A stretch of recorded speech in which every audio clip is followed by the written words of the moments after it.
Hello everyone, स्वागत है आपका हमारे प्यारे से चैनल बहन्स पढ़ाई में। मेरा नाम है शिखा और आज हम करेंगे अपना chapter physical fitness, wellness and lifestyle. ठीक है, तो वैसे थोड़ा सा लेंदी चैप्टर है बट विल ट्राई कि हम इसको काफ़ी कम टाइम में और फुली डिटेल्ड के साथ करेंगे।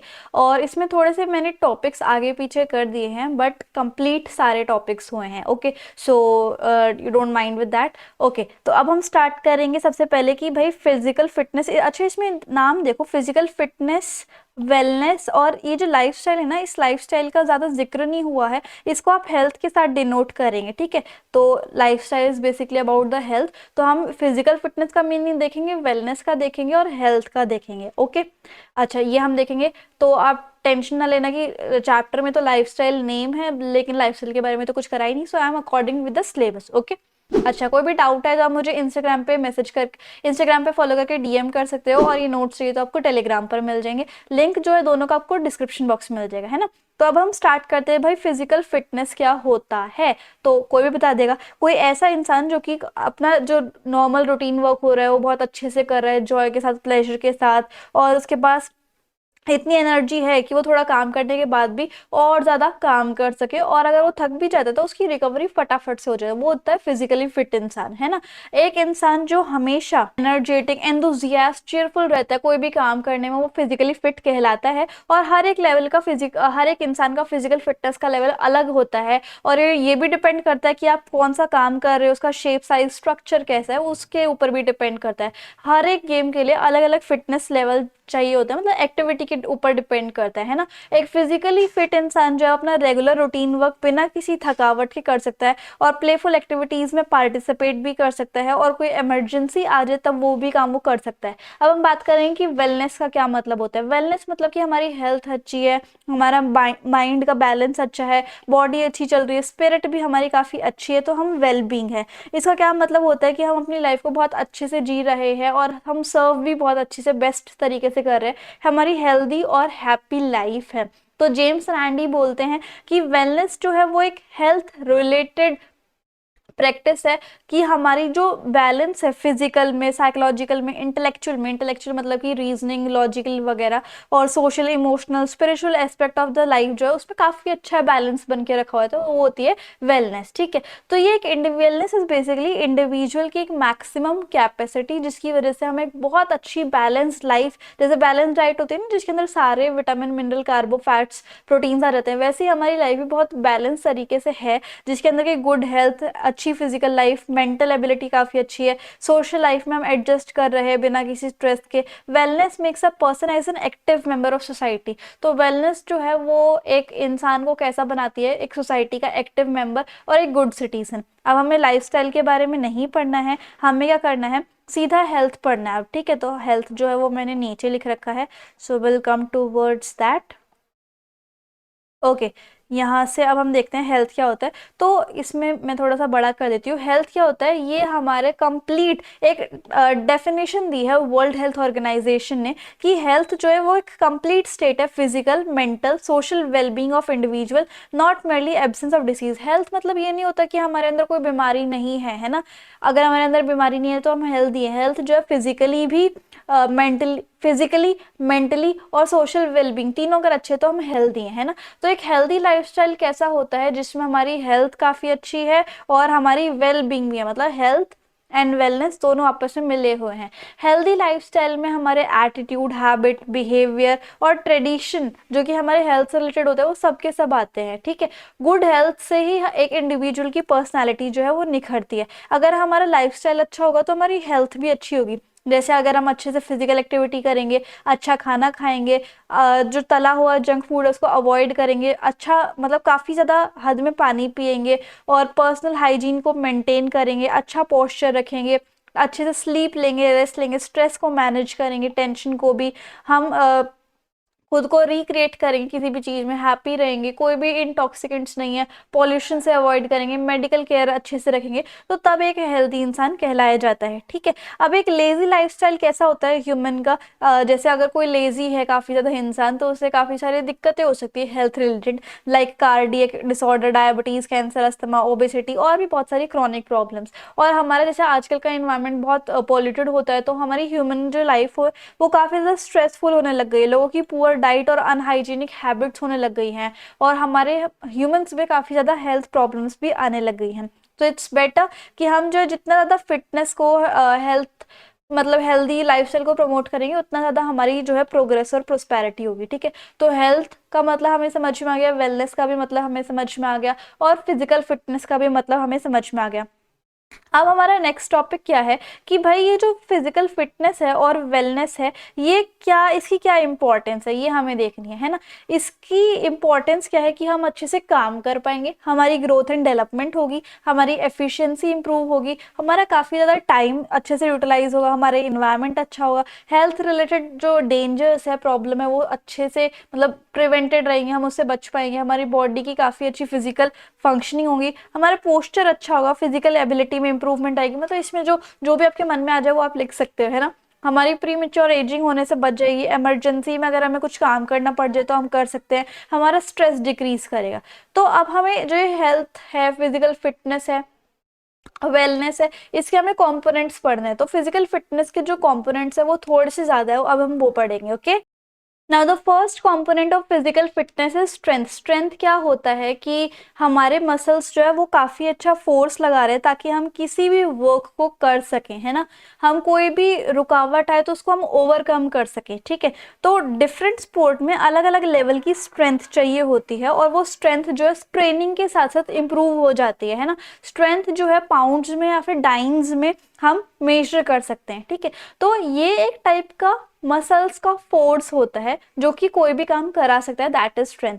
नाउ टाइप्स ऑफ स्ट्रेंथ देख लेते हैं हम। स्ट्रेंथ जो है कुछ टाइप्स के अंदर डिवाइड होती है। सबसे पहले है स्टैटिक स्ट्रेंथ और डायनामिक स्ट्रेंथ, ये दो टाइप की स्ट्रेंथ होती है। स्टैटिक स्ट्रेंथ कौन सी होती है, जब हमारे, ये एक ऐसी एबिलिटी होती है कि हम किसी भी रेजिस्टेंस के अगेंस्ट एक्ट कर सकते हैं एक पोजीशन से विदाउट एनी मूवमेंट। इसके अंदर कोई भी मूवमेंट नहीं होती है इस स्ट्रेंथ में। ठीक है। इसको हम आइसोमेट्रिक स्ट्रेंथ भी बोलते हैं, जैसे कि वॉल पुशिंग में, आर्म रेसलिंग में, पावर लिफ्टिंग में, इसमें कोई भी मूवमेंट नहीं होती है। और डायनामिक स्ट्रेंथ क्या होती है, इसमें क्या होता है, इसके अंदर मूवमेंट होती है। ठीक है।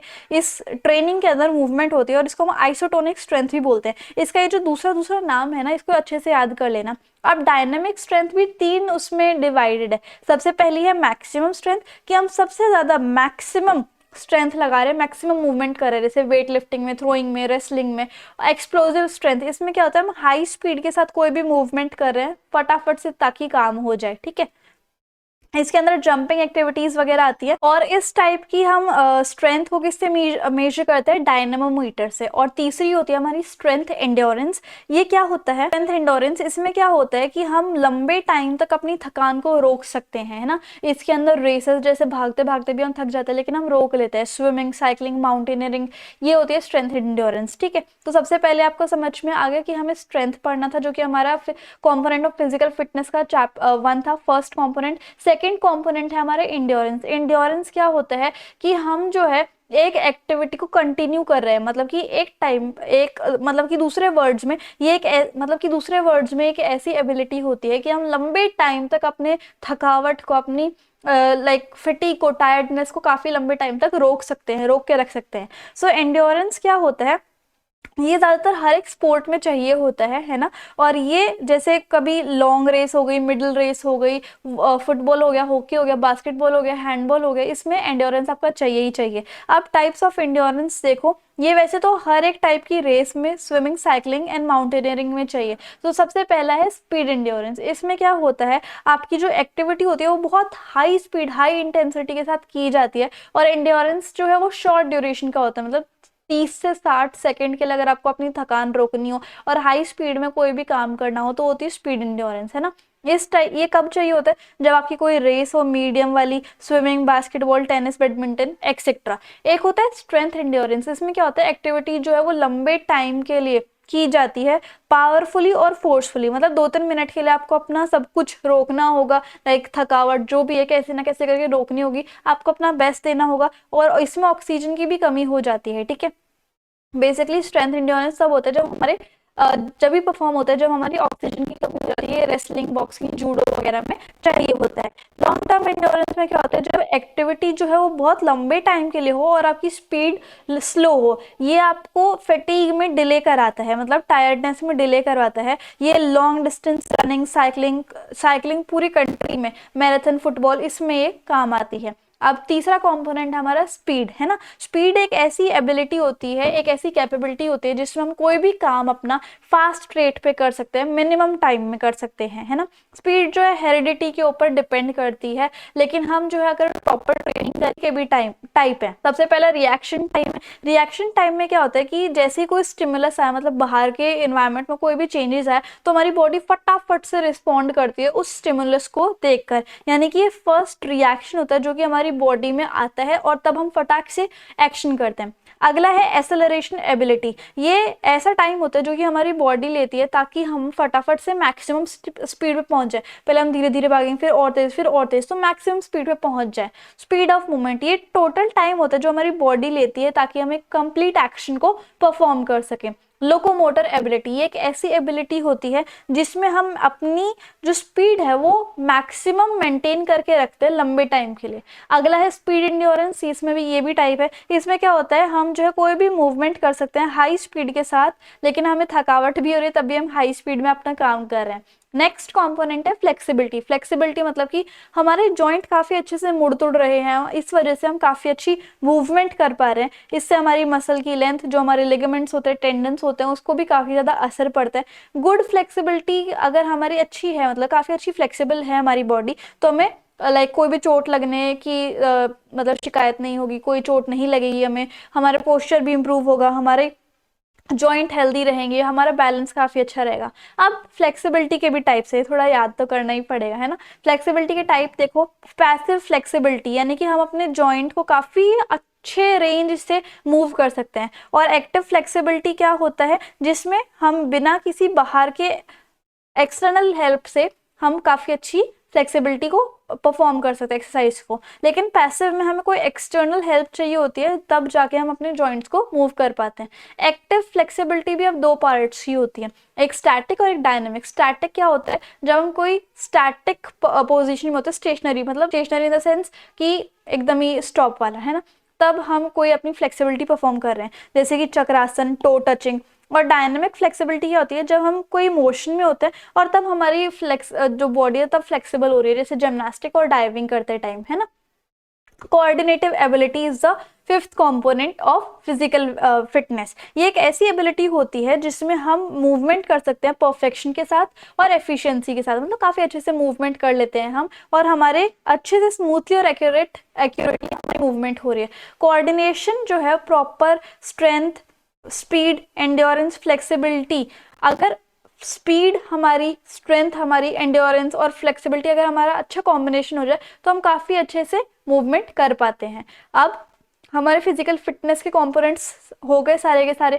अब हम वेलनेस के कंपोनेंट्स पढ़ेंगे। Okay, now components of wellness देखते हैं। देखो, फिजिकल एक्टिविटी मतलब वेलनेस कैसे कैसे रह सकते हैं हम, हमारी वेलनेस कैसे कैसे अचीव होगी फिजिकल एक्टिविटी करके, ताकि हमारी अच्छे से ग्रोथ एंड डेवलपमेंट हो जाए, है ना।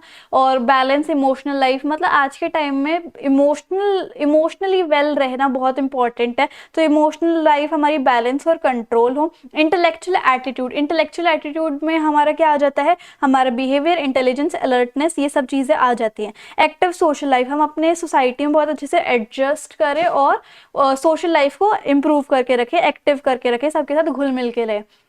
मैनेजिंग स्ट्रेस, हम जो है स्ट्रेस, टेंशन, एनजाइटी, कामनेस को बहुत अच्छी तरीके से बैलेंस करें, कंट्रोल करें। स्पिरिचुअल वेल बीइंग, हमें पता होना चाहिए कि हम मोरली राइट हैं, एथिकल हैं, इस तरीके से हमारा स्पिरिचुअली डेवलपमेंट होगा। ऑक्यूपेशनल वेलनेस, इसमें क्या होगा, एक पर्सन को हार्ड वर्क करना चाहिए ताकि वो पैसे कमा पाए और ऑनेस्टी के साथ रह सके, और हमें जो है अच्छा, safe, clean and healthy environment को प्रमोट करना चाहिए, है ना। अब हेल्थ रिलेटेड फिटनेस को तो हमें नहीं पढ़ना, इसके कंपोनेंट्स, हमें हेल्थ के कंपोनेंट्स को पढ़ना है। तो एक बार हम हेल्थ के कंपोनेंट्स देख लेते हैं, यहाँ पे है क्या नहीं। अब कंपोनेंट्स ऑफ हेल्थ भी देख लो। इसके लिए भी आपकी फिजिकल फिटनेस, मैं हिटनेस बोल रही थी, फिटनेस सफिशिएंट होनी चाहिए, हाइजीन अच्छी रखो, हेल्दी हैबिट्स अपनाओ, मेडिकल चेकअप रेगुलर करवाओ, ताकि अगर कुछ स्टार्टिंग में भी होगा तो फटाफट वहीं पे सॉल्व हो जाए, आगे ना बढ़ जाए किसी सीरियस उसमें, है ना। उसके बाद पोस्चर अच्छा रखो, फन लाइक काफी अच्छे से फन करो, रिक्रिएशन करो, अपनी लाइफ को हैप्पी चेयरफुल बनाओ, अच्छे से स्लीप और रेस्ट लो, बैलेंस डाइट लो, स्ट्रेस फ्री लाइफ रखो, अपना इन्वायरमेंट साफ स्वच्छ रखो, ड्रग एडिक्शन से दूर रहो, एक्टिव लाइफस्टाइल करो और हेल्थ एजुकेशन को प्रमोट करो और इम्प्रूव करो। ठीक है जी।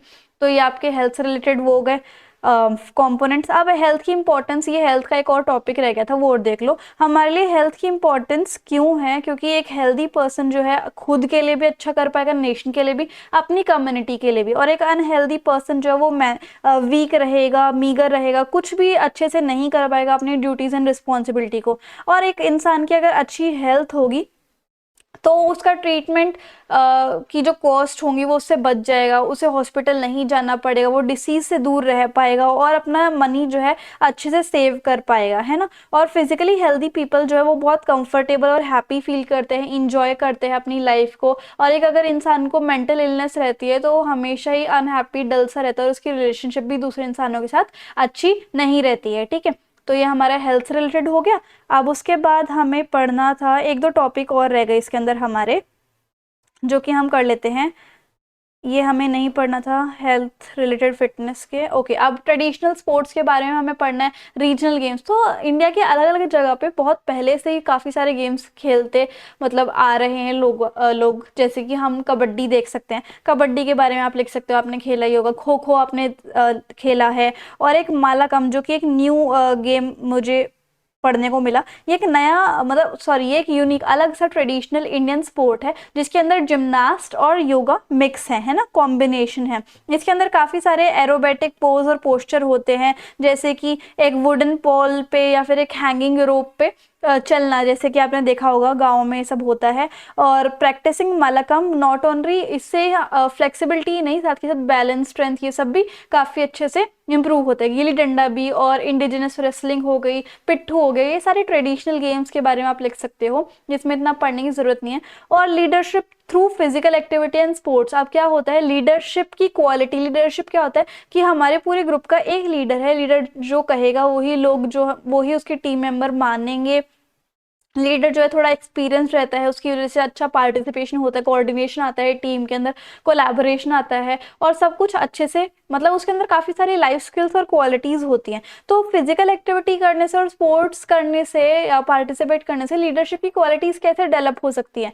देखो, अगर आप किसी टीम के लीडर हो तो आपको अच्छे डिसीजन, एक अथॉरिटी लेनी आ जाएगी, एक रिस्पॉन्सिबिलिटी लेनी आ जाएगी, आपको ग्रुप में काम करना है, कोलैबोरेटिवली काम करना है, आपके डिसीजन अच्छे हो जाएंगे, है ना। और आपका कैरेक्टर बन जाएगा, आपकी पर्सनालिटी बनेगी, टीम वर्क, कोलैबोरेशन, आपकी कम्युनिकेशन स्किल्स अच्छी हो जाएगी, कैसे आप अपने टीम मेंबर को मोटिवेट कर रहे हो, कैसे आप अपनी बात रख रहे हो ताकि सामने वाले टीम मेंबर्स आपकी बात माने, है ना।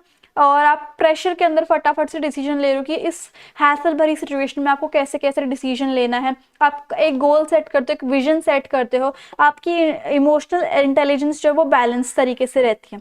अब हमारा लास्ट टॉपिक है फर्स्ट एड। क्या होता है? कभी भी किसी को भी चोट लग जाती है तो उसे इंस्टेंट तो हॉस्पिटल भर्ती नहीं कराया जा सकता, उससे पहले उसको कुछ ट्रीटमेंट दिया जाता है ताकि वो हॉस्पिटल जाने तक थोड़ा सा वेलबींग हो जाए, है ना। मेडिकल हेल्प अराइव होने से पहले आपकी जो है जान बच जाए, उसे हम फर्स्ट एड कहते हैं। ठीक है, एक प्राइस एक्रोनिम है, लाइक एक प्राइस शॉर्ट फॉर्म है इंजरी ट्रीटमेंट के लिए। ये एक सिंपल और इफेक्टिव मेथड है जिससे हम काफ़ी सारी जो इंजरीज हैं, जो चोट लगने की दिक्कतें हैं, वो हम बचा सकते हैं। प्राइस की फुल फॉर्म क्या है? प्रोटेक्शन, रेस्ट, आइस कंप्रेशन और इवैल्यूएशन। प्रोटेक्शन क्या होता है? सबसे पहले हम उस इंजर्ड एरिया को प्रोटेक्ट करके रखें, हम बैंडेज वगैरह लगाएं और ज़्यादा मूवमेंट ना करें। हम रेस्ट दे बॉडी को ताकि हमारी इंजर्ड बॉडी जो है वो थोड़ी रिकवर हो जाए। उसके बाद हम इंजर्ड एरिया पे आइस लगाएं ताकि सूजन वगैरह ना आए, है ना। और कॉम्प्रेशन करें। कॉम्प्रेशन क्या होता है? इलास्टिक बैंडेज को अप्लाई करें हम, और मतलब प्रेशर के साथ उस इंजर्ड एरिया पे, ताकि स्वेलिंग ना आए और सपोर्ट मिल जाए टिश्यू को। और इवैल्यूएशन, हम क्या करेंगे, हम अपने लिम्ब को इवैल्यूएट करेंगे इस लेवल तक, हमारे हार्ट के लेवल से ऊपर जहाँ तक भी पॉसिबल है, ताकि हमारी स्वेलिंग ना आए। तो इसलिए प्राइस मेथड जो है वो काफ़ी अच्छा है, ताकि हमारी जान बच सके। और इससे क्या होगा, हमें मेडिकल ट्रीटमेंट जब तक मिलेगी उससे पहले हम थोड़ा बेटर फील करने लगेंगे, ठीक है। तो इस तरीके से हमारे जो थोड़ा लेंदी चैप्टर था बट कंप्लीट हो जाता है। आई होप आपको वीडियो और मेरा समझाने का तरीका काफ़ी अच्छा लगा होगा। नोट्स चाहिए तो टेलीग्राम पर होंगे, कोई डाउट है तो आप मुझे इंस्टाग्राम पे फॉलो करके डीएम कर सकते हो। So if you like the video and the explanation then please like share comment and subscribe the channel. Thank you so much.